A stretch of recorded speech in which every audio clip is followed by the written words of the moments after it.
Vendredi 28 mars 2025, tout de suite le journal du studio Kalangou dans une présentation de Mokhtar Hamadou, mais avant les titres. Pour la fin du Ramadan, le prédicateur revient sur les recommandations pour le prélèvement de la Zakat el-Fitr. Les explications à suivre dans un instant. Une maladie rare dénommée le syndrome de l'homme raide a été identifiée au Niger. Un neurologue nous en dit plus dans ce journal. Le mois de Ramadan tire à sa fin. Il est recommandé d'enlever la Zakat el-Fitr avant la prière du jour de la fête.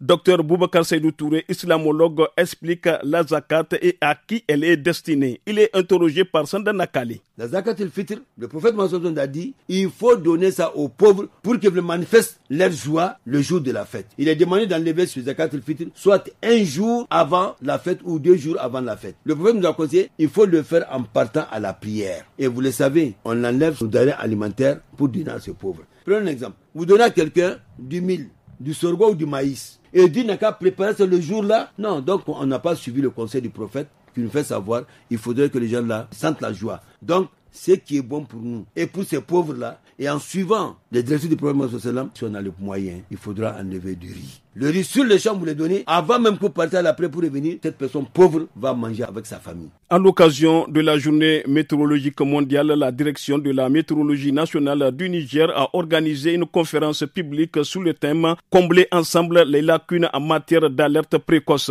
L'initiative vise à mettre en place un système national d'alerte précoce destiné à protéger les populations contre les effets du changement climatique, selon Kachelula Wangaptia, directeur de la météorologie nationale. Il est au micro de Assoumana China. Depuis quelques décennies, avec le changement climatique, il y a beaucoup d'impact sur les risques hydrométéorologiques, notamment des fortes précipitations, des vagues de chaleur, des sécheresses également aussi. Donc tout ça, c'est en train d'augmenter en fréquence et en ampleur. Et ça affecte beaucoup nos vies. Rien que l'année dernière, on a perdu 394 vies suite aux inondations, vous voyez. Et donc c'est pour toutes ces choses-là que depuis 2022, le secrétaire général des Nations Unies, M. Guterres, a lancé une initiative qu'on appelle Alerte précoce pour tous. Il a demandé que chaque pays du monde arrive à mettre en place un système d'alerte précoce national qui puisse protéger surtout les plus vulnérables. Tout ça, il faut qu'on les appréhende et qu'on arrive à les travailler pour pouvoir donner des alertes pour que nos populations arrivent à s'ajuster.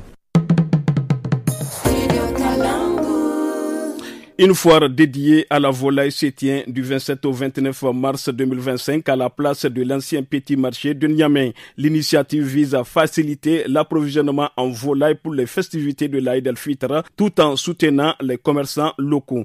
Suivez les avis d'un revendeur et d'une cliente au micro de Sanda Nakali. Nous voilà installés à la place qui nous a été réservée. Dieu merci, il y a de la clientèle. Le prix de la pintade est fixé à 4 500 francs. Pour la poule, le prix est de 3 000 francs. Et on ne doit pas augmenter. Tout le monde est fier de cette initiative. Ça marche vraiment. Ils disent que c'est une foire de la volaille. Même la délégation de Birni est venue. Ils vendent la pétade à 4 500 francs CFA et le poulet à 3 000 francs. Ici, les ventes sont contrôlées par la police qui veille au respect strict des prix fixés. Et si quelqu'un triche, ils le font rembourser la différence. Le syndrome de l'homme raide fait partie des maladies rares. Une personne sur 1 million serait atteinte.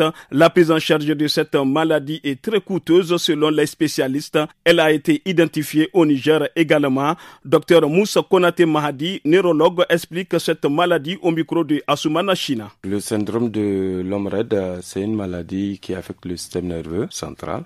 C'est une maladie qui est rare. Donc c'est une maladie qui peut être auto-immune, c'est-à-dire l'organisme produit des anticorps qui attaquent ces mêmes tissus. Elle peut être d'origine paranéoplasique, donc secondaire à un cancer. Elle peut être aussi idiopathique, donc c'est-à-dire d'étiologie inconnue. Certaines épilepsies aussi peuvent donner ce syndrome. Elle n'est pas héréditaire, pas contagieuse. Sinon, nous, on a eu à identifier quelques cas de syndrome de l'homme raide. Moi, j'ai jusqu'à présent un patient que je suis pour ce syndrome. C'est pas le premier cas identifié au Niger. Ici s'achève ce journal. Merci de l'avoir suivi. À la prochaine.